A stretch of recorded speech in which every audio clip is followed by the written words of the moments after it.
Members of the jury, welcome to today's episode of The Bench. Of course, my name is Ladyship, and this is what we are starting with today. So, just coming in is China pledges support for Ghana's fight against galamsey and cyber crime.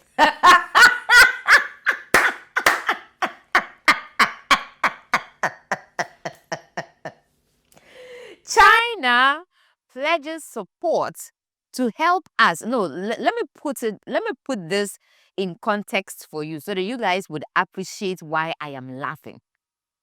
So China, when we say pledges, China they've come out to say that, oh, we want to support you or we want to help you fight the crimes against galamsey. 2 days ago, I'm a governor and a couple of protesters were out on the streets, still fighting the good fight against galamsey and ending galamsey.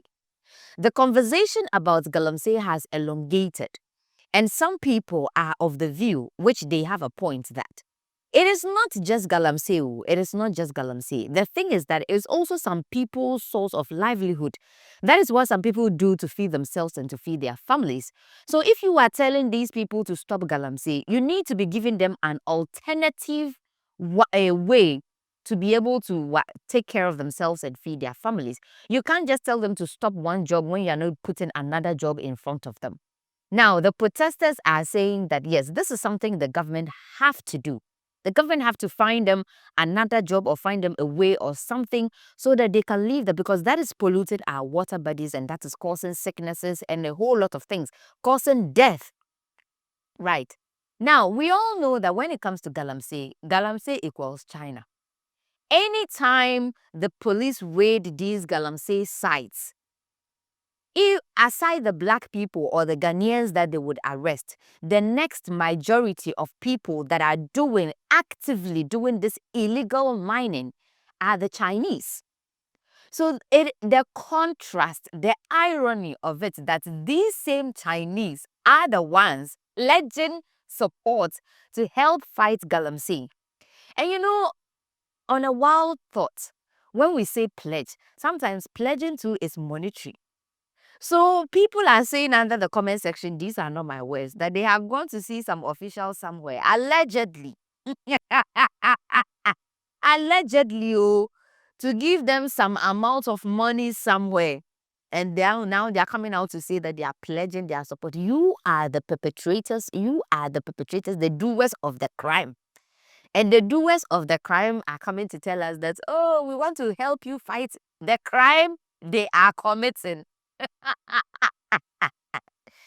So moving on to my next story of the day. My next story is the Public Utilities Regulatory Commission, PURC, has announced a 1.14% upward adjustment in electricity tariffs for all consumer categories effective October 1st, 2025. According to the commission, the review is part of its quarterly tariff adjustment process aimed at ensuring cost recovery and maintaining reliable power supply.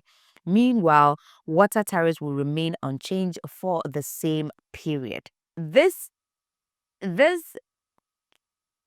I have no words. Even though they are saying that this is a normal increase for their quarterly reviews and all. It's interesting how it feels like electricity is not even stable in some places. An example, clear example, is Ablekuma. Ablekuma and its constituencies, those areas, every 2 minutes light off, every 2 minutes light off, every 2 minutes light off. Then so you move increase electricity tariffs. Edi akohi, akoje den. Yen samohi. His Excellency, NDC Foy, incumbent government. This is not what you people say you were going to do. You people said you promised heaven and earth that as you're coming to power, you are rather coming to reduce everything. Mo tete so say. Mo tete nyoma so say. So why? What is happening? What is happening? Then 1 minute, the price of fuel has been reduced. The next minute, the price of fuel has increased. Like, mo diye diagram na saying, One minute, people have reduced the price of airtimes and bundles and all. The next minute, it's back. Like, you're joking with us. Like, yo. Anyways, now moving on to my next story. You know that there's been this hula baloo about DSTV and Sam George Jata. He's been on top of it, fighting it tooth and nail. And then the youth, we are very happy with what he's doing, right? We've been very excited that, oh, he's trying to, if they would not reduce the prices of DSTV, then they should pack their bags and baggages and get out, because what the hell? So, I mean, like I'm saying, Jata has been on this issue, and the youth, we've been very happy knowing that finally, savior us. Our savior is here to save us from this DSTV brouhaha and their unreasonable increased price in DSTV and all that. So we knew that, oh, he was going to help us reduce it. Otherwise, they'll pack their bags and baggages and go. But apparently, this one is Kwadwo Sheldon, and I quote, according to Kwadwo Sheldon, he says he couldn't beat them, so he joined them. And why did he say that? He tweeted this over Joy News's tweet. This is what they said. Government to develop roadmap to curb cross-border piracy of DSTV decoders and service from Nigeria to Ghana. Inti Jata, whatever happened? Jata, wait, whatever happened? You were determined to sack these people out of the country. You said a lot of things. If they don't, we were supporting you. Jata, we were behind you. We were doing boy, hey. What happened? Why is government now developing a roadmap to curb what? Cross-border piracy? NDC before. 1 minute you come and give us hopes, the next minute you leave us hopeless. Anyways, let me take a couple of comments. This one is from Kwekuzi. Kwekuzi says, until they open the books to show you, you never go understand how a company operates. I sure say as he sees the numbers, he's shocked. I know, right? That is true. After they showed him the numbers, he realized that, nah, this fight he's fighting could not fight the fight. This one is from Crab. He says, shaking my head, you all ask him to address the high pricing issue. He does so despite the resistance from DSTV, and then you, the same people, go ahead to mock him. Meanwhile, you were happy when he got MTN to reduce prices. Daniels like you are the reason why we can't progress anything for politics.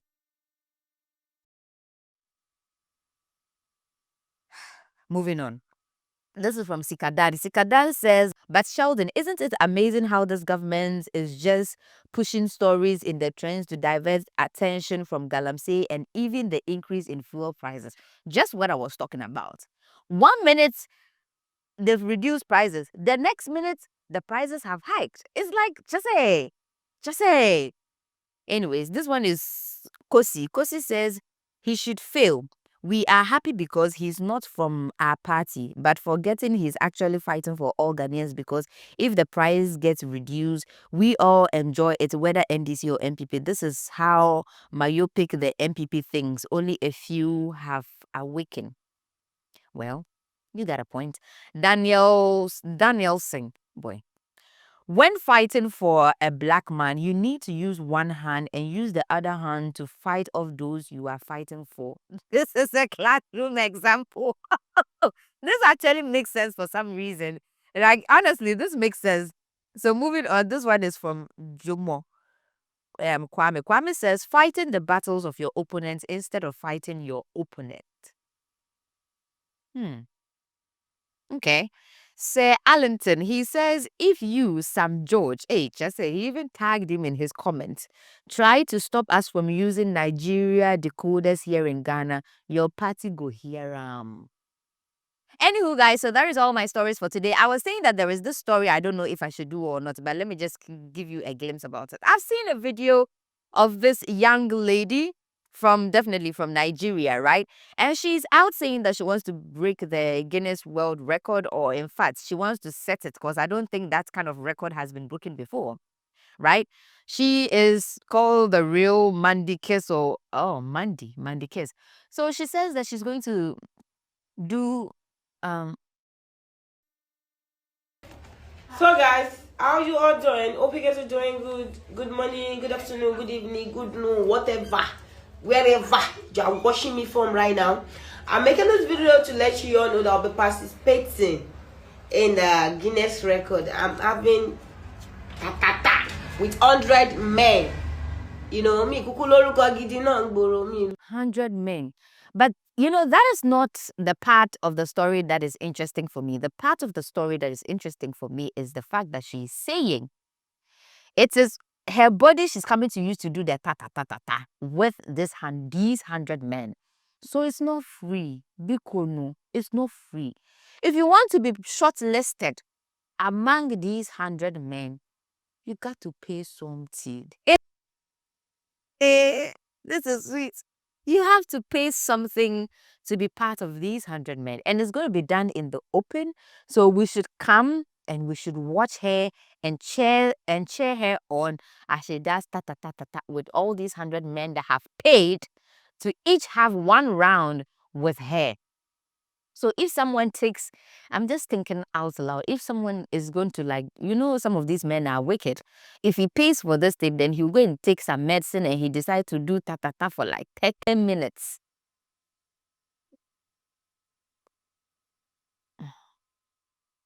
Anyways, all you should know is that Guinness World Record says that they don't do things like this, and they've disassociated themselves from hair. They and hair cannot work together. Anywho, guys, thank you so much for joining today's episode of The Bench. Of course, my name is The Ladyship, and see you on Friday. Remember that Fridays we have our special edition of The Bench, and we are going to be dissecting, intersecting, and talking about all the things that are trending into details. Until we meet again, remember that court is adjourned, and take care of yourself. My name is The Ladyship.